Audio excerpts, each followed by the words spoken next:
Lisa Radley took control of Crazy Jane's body and brought her and the rest of their shared personas back to the church where Miranda died.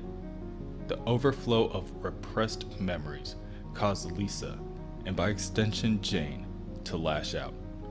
First, by incapacitating an officer, but not before he would call for backup. Outside the church, the officers warn her to surrender peacefully with her hands in the air. Without uttering a word, Flaming Katie takes over and rushes the police force.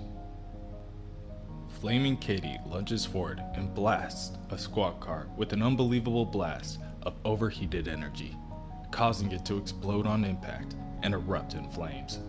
Policemen and women fly in different directions as a result from the shockwave. The remaining officers open fire with their pistols and rifles alike. However, not even bullets are quick enough to stop her now. Flit takes over and teleports herself to the other side of the street and begins to turn into Sun Daddy. Sun Daddy proceeds to grow multiple stories in height and follows up by blasting the officers with the strongest blast of solar energy that she can muster. Somehow, some officers, still struggling to stand, are gathering their weapons and preparing for another assault. Sun Daddy releases control to Sex Bomb, who immediately gathers her pent-up sexual energy and projects a concussive force that knocks out the remainder of the fodder. With the battle seemingly over, Lisa Radley prepares to leave the scene. She is interrupted yet again when a squad car, with its blinding lights and blaring siren, blasts towards her. Lisa raises her hand and focuses. The car, still racing, flips on its side and is sent careening past Lisa into the pile of burning metal and broken bodies behind her. Meanwhile, Robotman is diligently looking for his missing teammate Jane. With Rebus gone and Joshua and Dorothy worried about another problem, it is up to him to save this team. Danny the Street warns him that it has been feeling something horrible and evil living on it for a while now. It has been giving it shivers. Robotman doesn't understand what Danny means by evil, but reasons that if the evil is gone, then there is nothing to worry about. Danny persists and calls Cliff and warns him that the evil was getting stronger and stronger just before it disappeared. Just around the time Joshua and Dorothy left. Again, Robotman refuses to indulge and continues his search for Jane. Kipling hates Mondays, especially Bastard Mondays, and London looks just as hideous as it always does. Not to mention the hassle of attending another Templar meeting. Kipling knocks on the secret door and is greeted by a knife being held by an outreaching stubby arm. The password, the man asks. Kipling must have the password. "Shove it up your ass," Kipling spits, and the door swings open. The man behind the door warmly greets his old acquaintance, but Kipling is in no mood for discussion. Robotman goes to the hospital where he first met Jane, and he speaks to one of the doctors.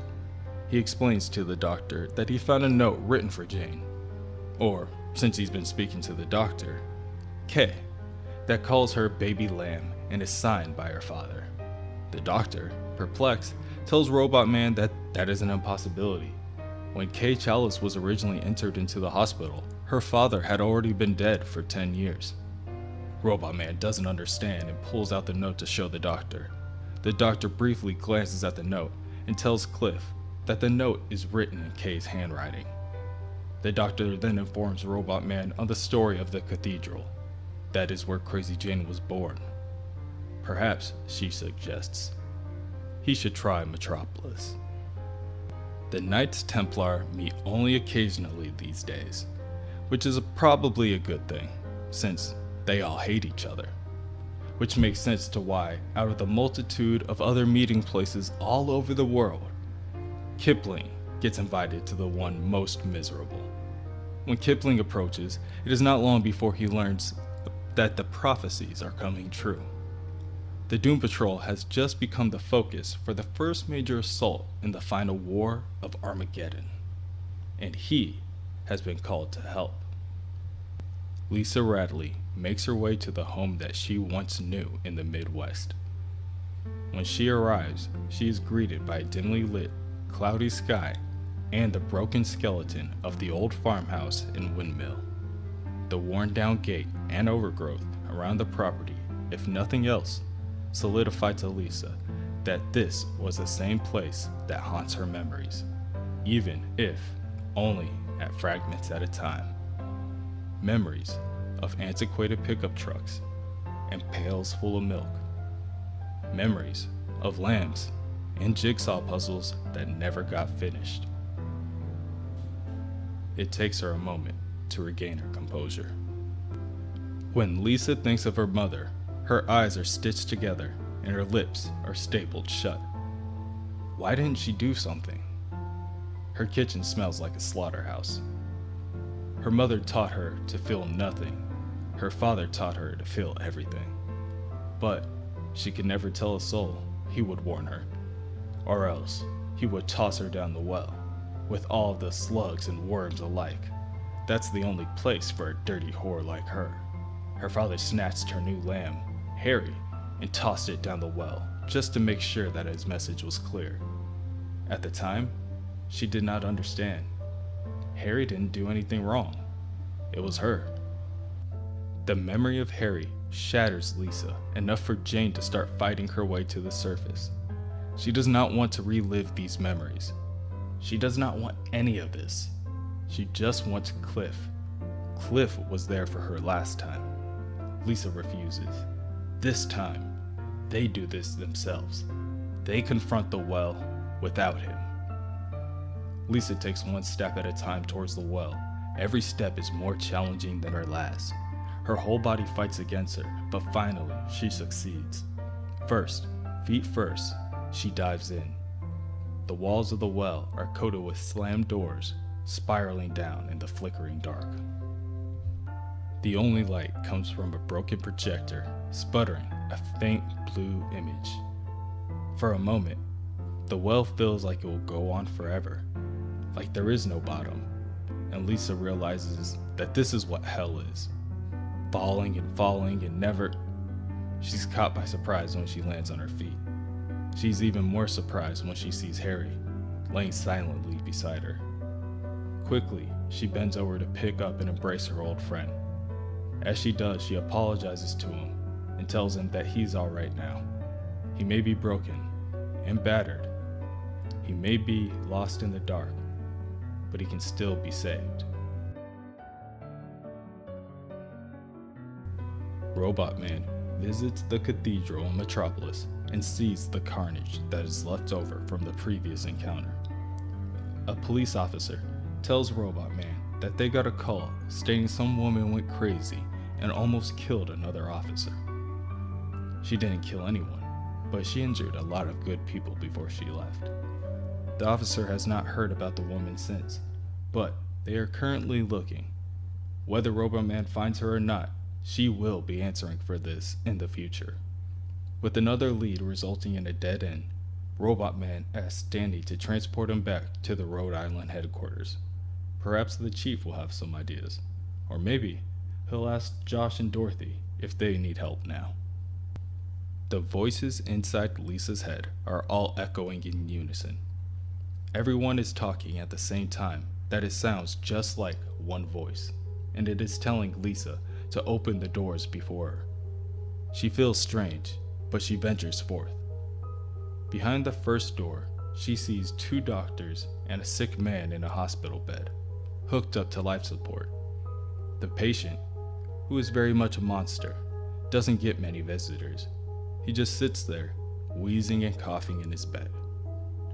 He should have died a long time ago, but he just keeps clinging to life. But that is the doing of the hate machine. It keeps him alive, yes, but he uses an enormous amount of energy.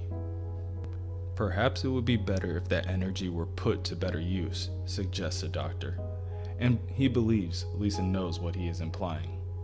She is the man's daughter, and it is a difficult decision. They know, but it is a decision that needs to be made. So Lisa decides, and she shuts off the machine. One silent note fading out. Voices fading out. Hell's at the bottom of the well, they said. Well, Lisa wanted to see it. Lisa wanted to step right up and open her eyes and look at Hell's face. She opened another door and is greeted by warm air and a blinding light. And what she sees, she can't help but smile at. Within the base, Robotman walks alone through the desolate halls. Usually, around this time of day, he will be greeted by some kind of commotion to distract his racing mind. But at this moment, he is alone. His head hangs down, and a cindering candle crosses his gaze. Quickly, he calls out to Joshua, and his call goes unanswered.